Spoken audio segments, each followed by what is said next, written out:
वृक्ष मानव भावे चर्चित जड़े साधारण दिन मजुरिया जाजपुर जिला उआसाही ग्रामर 65 वर्ष वयस्क गुंठीराम जेना। पेशा तांकर मूल लागिबा हेले निशा तांकर गछ लगाइबा।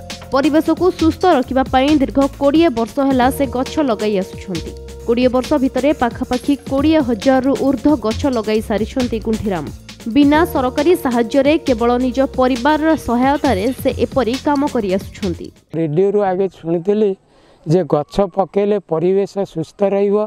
सेबे ठारू मु आरंभ कली गछ पकेइबा। आज 30 वर्ष होला गछ पकाउची। गछ किणे, बाउंश किणे, आउ अखा किणे।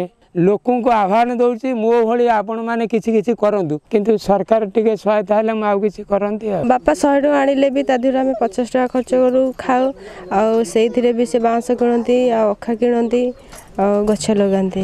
गुंठीराम बहु कष्ट रे परिवार चलाइबा सह गछर चारा संग्रह करिथांती। परिवेश को सुस्थ रखिबार वार्ता से रेडियो रु सुनी सुनी निज ग्राम सह आखपाख ग्राम रास्ता कड़ फांका पड़िया मानंकरे गछ लगाइबाकू आग्रह प्रकाश करथिले। बहु बुद्धिजीवी गुंठीरामंक एही कामकू प्रशंसा करिबा सह सरकारी सहाय्य मिलु नथिबारु सेमाने दुख प्रकाश करछंती। प्रशासन ताको अणदेखा करुछि। जदि ताको प्रोत्साहन करा जाता किंबा ताको अवार्ड करा जाता जिला प्रशासन टू राज्य प्रशासन पर्यंत, तेणु बहुत लोक से इन्स्पायर होगी वृक्षरोपण कर लागते। ए बाबदरे जाजपुर ब्लॉक वीडियो सौरभ चक्रवर्ती सह जोगाजोग करिबारु से कहिथिले एही घटना को से गुरुतर सह नहीं खूब शीघ्र सरकार तरफ सहायता राशि जोगाई देबार बंदोबस्त कराजिबो।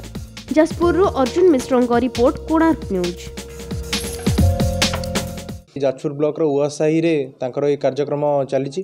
प्राथमिक स्तर में MGNRJS ward and watch related जदि जो पेय अच्छी से मस्टरल जेनेट कर सहायता कर माध्यम से गछ रक्षणाबेक्षण करेंगे बाबदीय जहाँ प्राप्य थी पाइबे।